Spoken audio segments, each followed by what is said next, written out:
आज हम सुनेंगे पूर्णिमा की कथा, भगवान सत्यनारायण की कथा। एक समय की बात है, नैमिषारण्य तीर्थ में शौनकादि 88,000 ऋषियों ने श्री सूत जी से पूछा, हे प्रभु, इस कलयुग में वेद विद्या रहित मनुष्यों को प्रभु भक्ति किस प्रकार मिल सकती है तथा उनका उद्धार कैसे होगा? हे मुनि श्रेष्ठ, कोई ऐसा तप बताइए जिससे थोड़े समय में ही पुण्य मिले और मनोवांछित फल भी प्राप्त हो। इस प्रकार की कथा सुनने की हम इच्छा रखते हैं। सर्व शास्त्रों के ज्ञाता सूत जी बोले, हे वैष्णवों में पूज्य, आप सभी ने प्राणियों के हित की बात पूछी है, इसलिए मैं एक ऐसे श्रेष्ठ व्रत को आप लोगों को बताऊंगा जिसे नारद जी ने लक्ष्मी नारायण जी से पूछा था और लक्ष्मीपति ने मुनि श्रेष्ठ नारद जी से कहा था। आप सब इसे ध्यान से सुनिए। एक समय की बात है, जोगी राज नारद जी दूसरों के हित की इच्छा लिए अनेकों लोकों में घूमते हुए मृत्यु लोक में आ पहुँचे, जहाँ उन्होंने अनेक योनियों में जन्मे प्राय सभी मनुष्यों को अपने कर्मों द्वारा अनेकों दुखों से पीड़ित देखा।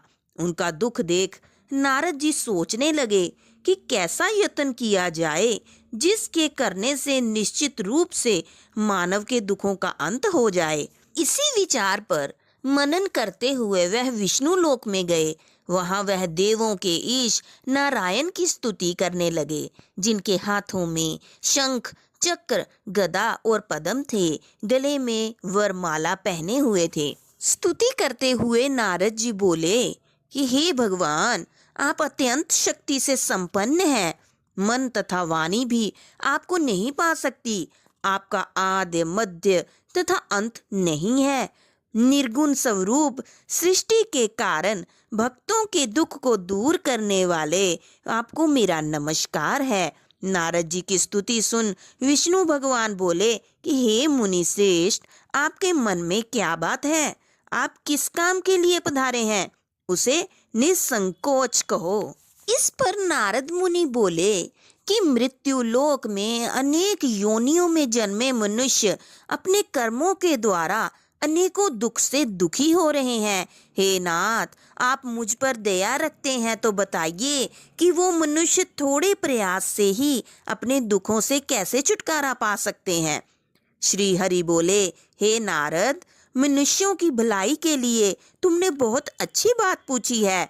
जिसके करने से मनुष्य मोह से छूट जाता है, वह बात मैं कहता हूँ, उसे सुनो। स्वर्ग लोक व मृत्यु लोक दोनों में एक दुर्लभ उत्तम व्रत है जो पुण्य देने वाला है। आज प्रेमवश होकर मैं उसे तुमसे कहता हूँ।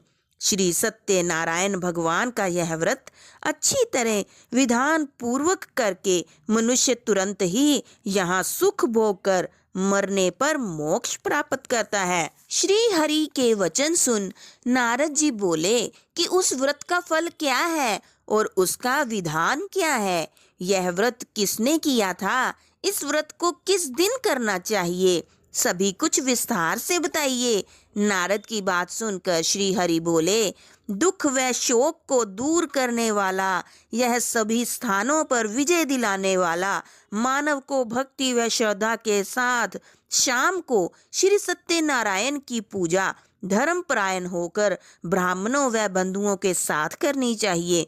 भक्ति भाव से ही नैवेद्य, केले का फल, घी, दूध और गेहूं का आटा, स्वाया ले, शक्कर तथा गुड़ लेकर सभी योग्य पदार्थों को मिलाकर भगवान का भोग लगाए। ब्राह्मणों सहित बंधु बांधवों को भी भोजन कराए। उसके बाद स्वयं भोजन करे। भजन कीर्तन के साथ भगवान की भक्ति में लीन हो जाए।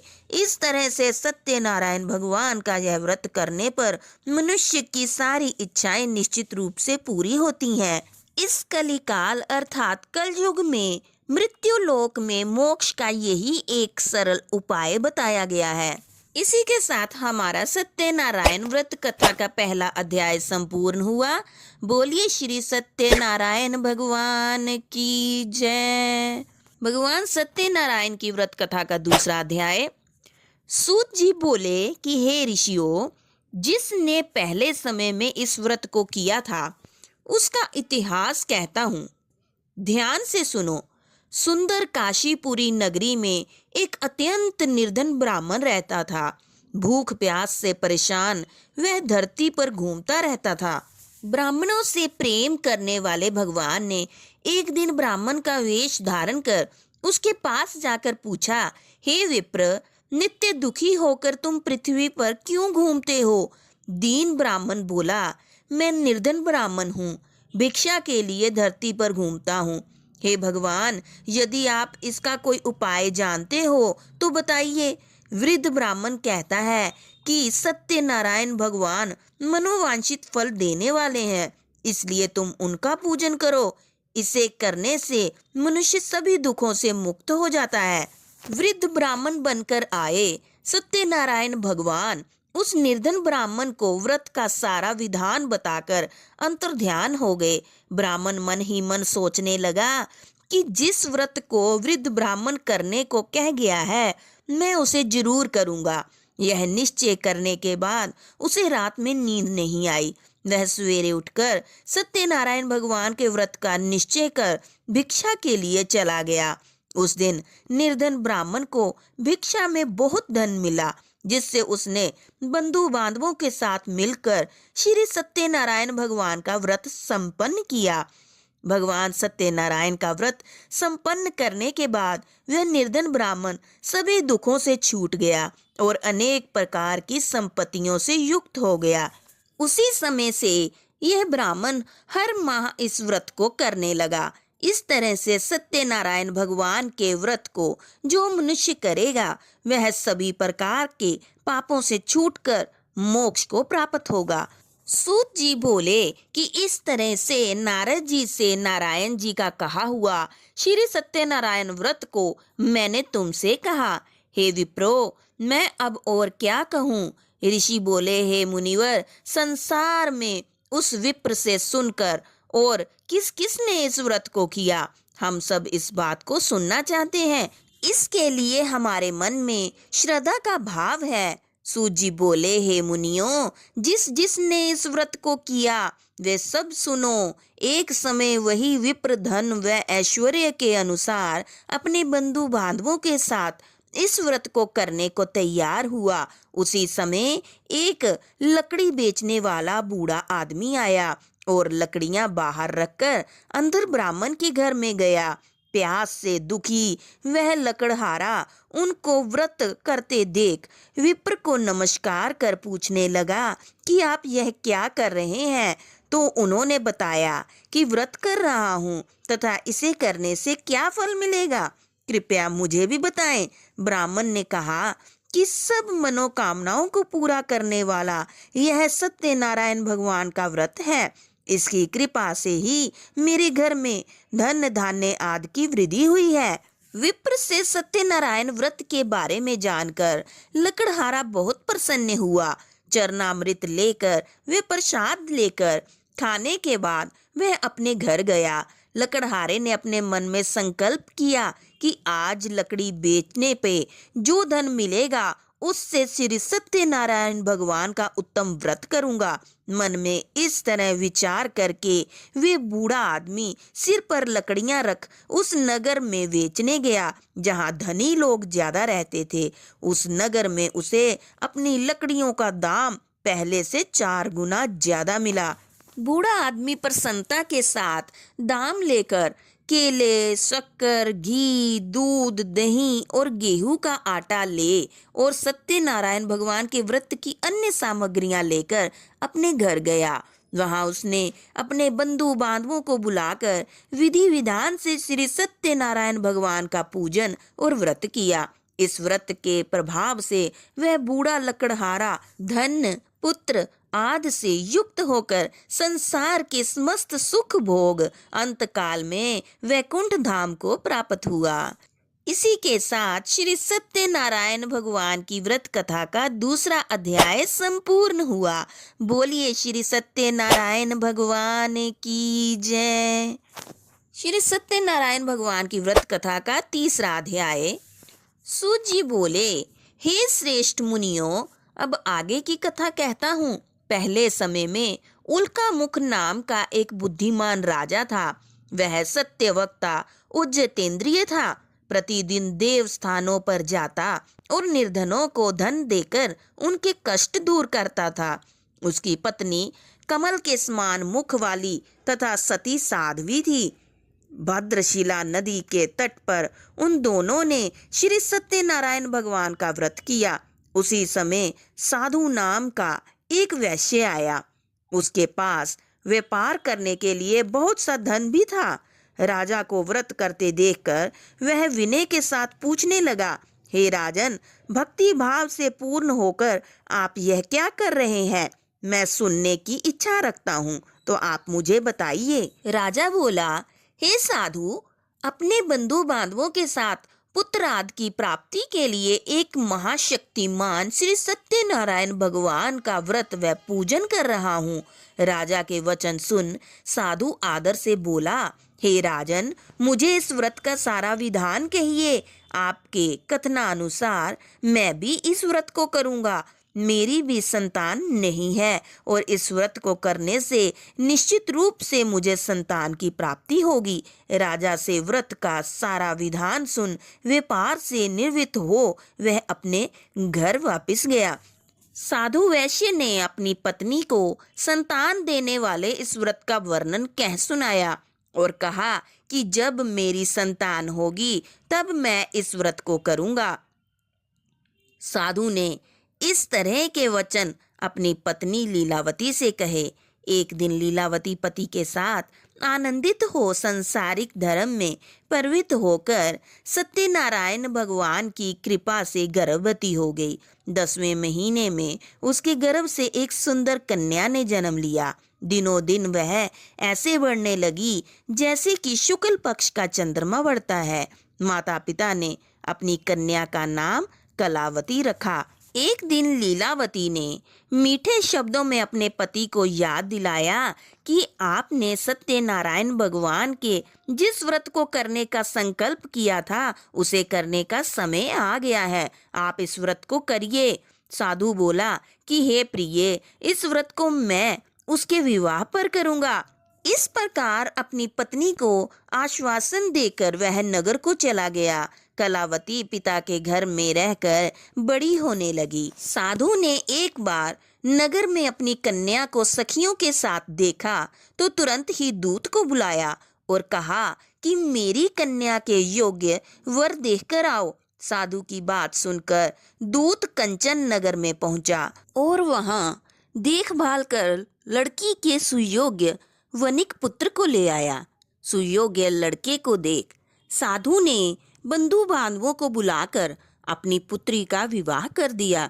लेकिन दुर्भाग्य की बात ये कि साधु ने अभी भी श्री सत्यनारायण भगवान का व्रत नहीं किया। इस पर श्री भगवान क्रोधित हो गए और श्राप दिया कि साधु को अत्यधिक दुख मिले। अपने कार्य में कुशल साधु बनिया जमाई को लेकर समुद्र के पास स्थित होकर रत्नासारपुर नगर में गया। वहां जाकर दामाद ससुर दोनों मिलकर चंद्रकेतु राजा के नगर में व्यापार करने लगे। एक दिन भगवान सत्यनारायण की माया से एक चोर राजा का धन चुराकर भाग रहा था। उसने राजा के सिपाहियों को अपना पीछा करते देख चुराया हुआ धन वहां रख दिया जहां साधु अपने जमाई के साथ ठहरा हुआ था। राजा के सिपाहियों ने साधु वैश्य के पास राजा का धन पड़ा देखा तो वह ससुर जमाई दोनों को बांधकर प्रसन्नता से राजा के पास ले गए और कहा कि उन दोनों चोरों को हम पकड़ लाए हैं, आप आगे की कार्रवाई की आज्ञा दें। राजा की आज्ञा से उन दोनों को कठिन कारावास में डाल दिया गया और उनका सारा धन भी उनसे छीन लिया गया।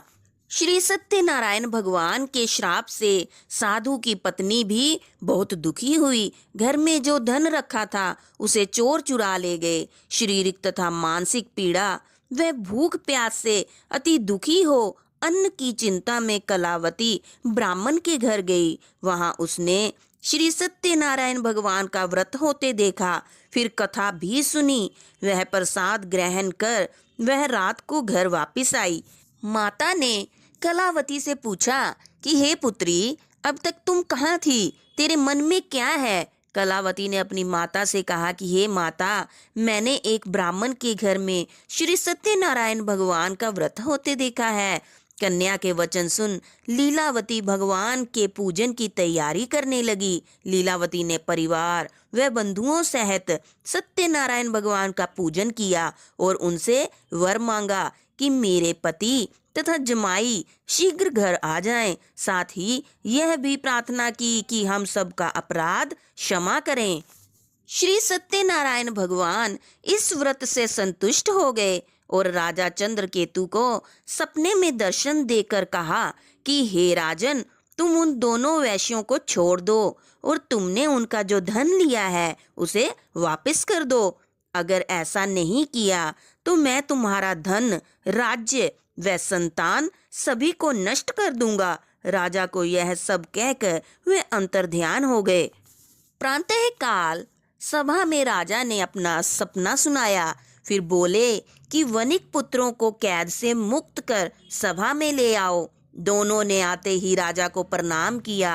राजा मीठी वाणी में बोला, हे महानुभावो, भाग्यवश ऐसा कठिन दुख तुम्हें प्राप्त हुआ है, लेकिन अब तुम्हें कोई भय नहीं है। ऐसा कह राजा ने उन दोनों को नए वस्त्राभूषण भी पहनाए और जितना धन उनका लिया था उससे 2 गुना धन वापस कर दिया। दोनों वैश्य अपने घर को चल दिए। श्री सत्यनारायण व्रत कथा का 3रा अध्याय संपूर्ण हुआ। बोलिए श्री सत्यनारायण भगवान की जय। सत्यनारायण भगवान की व्रत कथा का 4था अध्याय। सूची बोले, वैश्य ने मंगलाचार कर अपनी यात्रा आरंभ की और अपने नगर की ओर चल दिए। उनके थोड़ी दूर जाने पर एक दंडी वेशधारी श्री सत्यनारायण ने उनसे पूछा, हे साधु, तेरी नाव में क्या है? अभिमानी वणिक हंसता हुआ बोला, हे दंडी, आप क्यों पूछते हो? क्या धन लेने की इच्छा है? मेरी नाव में तो बेल व पत्ते भरे हुए हैं। वैश्य के कठोर वचन सुन भगवान बोले, तुम्हारा वचन सत्य हो। दंडी ऐसे वचन कह वहां से दूर चले गए। कुछ दूर जाकर समुद्र के किनारे बैठ गए। दंडी के जाने के बाद साधु वैश्य ने नित्य क्रिया के पश्चात नाव को ऊंची उठते देखकर अचंभा माना और नाव में बेल पत्ते आदि देख वह मूर्छित हो जमीन पर गिर पड़ा। मूर्छा खुलने पर वह अत्यंत शोक में डूब गया। तब उसका दामाद बोला कि आप शोक ना मनाएं, यह दंडी का शाप है, इसलिए हमें उनकी शरण में जाना चाहिए, तभी हमारी मनोकामना पूरी होगी। दामाद की बात सुनकर वह दंडी के पास पहुंचा और अत्यंत भक्ति भाव से नमस्कार करके बोला, मैंने आपसे जो जो असत्य वचन कहे थे उनके लिए मुझे क्षमा दें। ऐसा कह कहकर महान शोकातुर हो रोने लगा। तब दंडी भगवान बोले, हे वणिक पुत्र, मेरी आज्ञा से बार बार तुम्हें दुख प्राप्त हुआ है। तू मेरी पूजा से विमुख हुआ। साधु बोला, हे भगवान, आपकी माया से ब्रह्मा आदि देवता भी आपके रूप को नहीं जानते, तब मैं अज्ञानी कैसे जान सकता हूँ? आप प्रसन्न होइए। अब मैं सामर्थ्य के अनुसार आपकी पूजा करूँगा। मेरी रक्षा करो और पहले के समान नौका में धन भर दो। साधु वैश्य के भक्ति पूर्वक वचन सुनकर भगवान प्रसन्न हो गए और उसकी इच्छा अनुसार वरदान देकर अंतर्ध्यान हो गए। ससुर जमाई जब नाव पर आए तो नाव धन से भरी हुई थी। फिर वह अपने अन्य साथियों के साथ सत्यनारायण भगवान का पूजन कर अपने नगर को चल दिए। जब नगर के नजदीक पहुँचे तो दूत को घर पर खबर करने के लिए भेज दिया। दूत साधु की पत्नी को प्रणाम कर कहता है कि मालिक अपने दामाद सहित नगर के निकट आ गए हैं। दूत की बात सुन साधु की पत्नी लीलावती ने बड़े हर्ष के साथ सत्यनारायण भगवान का पूजन कर अपनी पुत्री कलावती से कहा कि मैं अपने पति के दर्शन को जाती हूँ, तू कार्य पूर्ण कर शीघ्र आ जा। माता के ऐसे वचन सुन कलावती जल्दी से प्रसाद छोड़ अपने पति के पास चली गई। प्रसाद की अवज्ञा के कारण श्री सत्यनारायण भगवान रुष्ट हो गए और नाव सहित उसके पति को पानी में डुबो दिया। कलावती अपने पति को वहां ना पाकर रोती हुई जमीन पर गिर पड़ी। नौका को डूबा हुआ देख वे कन्या को रोता देख साधु दुखी होकर बोला, हे प्रभु, मुझसे तथा मेरे परिवार से जो भूल हुई है उसे क्षमा करें। साधु के दीन वचन सुनकर श्री सत्यनारायण भगवान प्रसन्न हो गए और आकाशवाणी हुई, हे साधु, तेरी कन्या मेरे प्रसाद को छोड़कर आई है, इसलिए उसका पति अदृश्य हो गया है। यदि वह घर जाकर प्रसाद खाकर लौटती है तो इसे इसका पति अवश्य मिलेगा। ऐसी आकाशवाणी सुन कलावती घर पहुंचकर प्रसाद खाती है और फिर आकर अपने पति के दर्शन करती है। उसके बाद साधु अपने बंधु बांधवों सहित श्री सत्यनारायण भगवान का विधि विधान से पूजन करता है। इस लोक का सुख भोग व अंत में स्वर्ग जाता है। इसी के साथ श्री सत्यनारायण व्रत कथा का चौथा अध्याय संपूर्ण हुआ। बोलिए श्री सत्यनारायण भगवान की जय। सत्यनारायण भगवान की व्रत कथा का 5वां अध्याय। सूत जी बोले, हे ऋषियों, मैं और भी एक कथा सुनाता हूँ, उसे भी ध्यान पूर्वक सुनो। प्रजा पालन में लीन तुंगध्वज नाम का एक राजा था। उसने भी भगवान का प्रसाद त्याग कर बहुत ही दुख सहन किया। एक बार वन में जाकर वन्य पशुओं को मारकर वह बड़ के पेड़ के नीचे आया।